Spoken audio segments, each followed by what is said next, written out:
ನಮಸ್ತೆ. ಇವತ್ತು ಇನ್ನೊಬ್ಬರು ರೈತರು ಮೆಕ್ಕೆಜೋಳ ಬೆಳೀತಾ ಇದ್ದಾರೆ ಅದೇ ಊರಲ್ಲಿ, ಕೋನಿಗಳ್ಳಿ ಅಂತ, ಇದು ಚಿತ್ರದುರ್ಗ ಡಿಸ್ಟಿಕಲ್ಲಿ. ಸೊ ಮಾತಾಡ್ಸೋಣ ಬನ್ನಿ ಅವ್ರನ್ನ. ನಮಸ್ತೆ. ಇವರು ನಮಗೆ ಮಾಮ ಆಗಬೇಕು. ನಮಸ್ತೆ. ಮಮ್ಮ ಏನೋ ಮಾಡ್ತಾ ಇದ್ದೀರಾ? ಗೊಬ್ಬರ ಹಾಕಿದ್ದೀರಾ? ಇದು ಮೆಕ್ಕೆಜೋಳ ಯಾವ ಥರ ಬೆಳಿತೀರಾ? ಅಂದರೆ ಈಗ ಹೊಲ ಹಸ್ನು ಮಾಡೋದಾಗಿಂದ ಹಿಡಿದು ಕಟಾವಾಗೋವರೆಗೂ ನೀವೇನೇನು ಇದಕ್ಕೆ ಸಾಕ್ರಿ ಮಾಡ್ತೀರಾ, ಕೆಲಸ ಮಾಡ್ತೀರಾ, ಅದರ ಸ್ವಲ್ಪ ಹೇಳ್ಬೋದಾ? ಮೂರಿ ಹೊಡಿತೀವಿ, ಬೀಜ ಓಡ್ತೀವಿ, ಹಾಂ, ಔಷಧ, ಕಳೆನಾಶಕ ಕೊಟ್ಕೊಂಡು ಹೊಲದೆಲ್ಲ ಉಳಿರ್ತವೆ, ಅದೆಲ್ಲ ಬಾಟ್ಲಾಗಿ ಇಡ್ತೀವಿ. ಹಾಂ.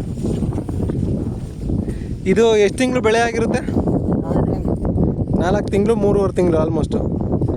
ಏನೇನು ಕೆಲಸ ಮಾಡ್ತೀರಾ ಮುಂಚೆ? ಈಗ ಬೀಜ ಊರ್ಬೇಕಾದ್ರಿಂದ ಹಿಡಿದು ಅಂದರೆ ಊರ್ಬೇಕಾದ್ರೆ ದೋಣಿ ಪುಷ್ಟು ಸಾಲು ಹೊಡಿಸ್ತೀವಿ, ಸಾಲ ಕಲ್ಲನ DAP ಗೊಬ್ಬರ ಹಾಕ್ತೀವಿ. ಹಾಂ. ಆಮೇಲೆ ಬೀಜ ನೀರು ಕಟ್ತೀವಿ. ಹ್ಞೂ. ಹಂಗಿಂದ ಹುಟ್ಟಿದ್ಮೇಲೆ ಕಳೆನಾಶಕ ಹೊಡಿತೀವಿ. ಹಾಂ. ಸುಳಿದು ಹೊಡಿತೀವಿ. ಹಾಂ. ಗೊಬ್ಬರ ಹಾಕಿ ನೀರು ಕಟ್ತೀವಿ. ಎಷ್ಟು ದಿನಕ್ಕೊಂದ್ಸರಿ ನೀರು ಕೊಡ್ತಾ ಇರ್ತೀರಾ? ವಾರಕ್ಕೊಂದ್ಸರಿ ನೀರು ಕೊಡ್ತಾ ಇರ್ತೀರಾ?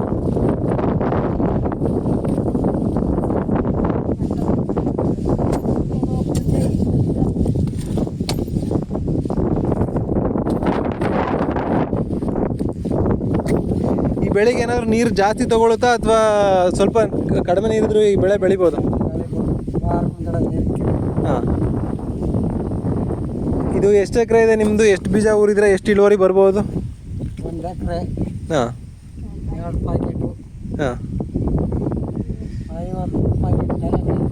50 ಪ್ಯಾಕೆಟು ಅಂದರೆ ಎಷ್ಟು ಕ್ವಿಂಟಲ್ ಹಾಕ್ಬೋದು? ಒಂದು ಪ್ಯಾಕೆಟ್ ಎಷ್ಟು ಬರ್ಬೋದು? 1 ಪ್ಯಾಕೆಟ್ 60 kg. ಹಾಂ.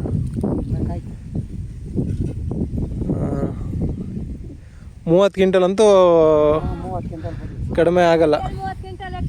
ಹಾಂ, 30ರಿಂದ 35 ಕ್ವಿಂಟಲು ಬೆಳಿತೀರಾ ಆಲ್ಮೋಸ್ಟು. ಎಷ್ಟು ಖರ್ಚು ಇಡ್ತೀರಾ ಈ ಬೆಳೆಗೆ ನೀವು?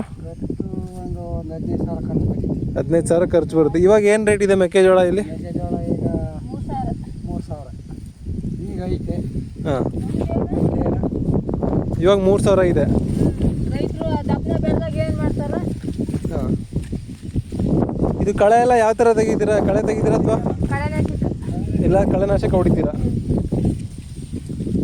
ಇದು ಮುಂಚೆ ಹಾಕ್ಬೇಕಾದ್ರಕ್ಕಿಂತ ಮುಂಚೆ ಹಸಿನ ಗೊಬ್ಬರ ಹಾಕ್ಬಿಟ್ಟು ಆಮೇಲೆ ಗೌರ್ಮೆಂಟ್ ಗೊಬ್ಬರ ಹಾಕ್ತಾ ಹೋಗ್ತೀರಾ? ಎಷ್ಟು ದಿನಕ್ಕೊಂದ್ಸರಿ ಗೌರ್ಮೆಂಟ್ ಗೊಬ್ಬರ ಕೊಡ್ತೀರಾ? ಇದು ವಾರಕ್ಕೊಂದ್ಸರಿ ಕೊಡ್ತಾ ಇರ್ತೀರಾ? ಹಾಂ. ಏನು ಈ ಬೆಳೆ 2-3 ಮೇಂಟೈನ್ ಮಾಡ್ಬೋದಾ ಅಥವಾ ಜಾಸ್ತಿ ಲೇಬರ್ಸ್ ಅಂದರೆ ಕೂಲಿಯರ್ನ ತಗೊಳುತ್ತಾ? ಇಬ್ಬರಿದ್ರೆ ಮೇಂಟೈನ್ ಮಾಡ್ಕೊಂಡು ಹೋಗ್ಬೋದು. ಹಾಂ. ಇವೇನು ಮಿಷಿನ್ಗೆ ಹಾಕಿಸ್ತೀರಾ ಅಥವಾ ತೆನೆ ಕಿತ್ಬಿಟ್ಟು ಅದನ್ನು ಮಿಷಿನ್ಗೆ ಹಾಕಿಸ್ತೀರಾ?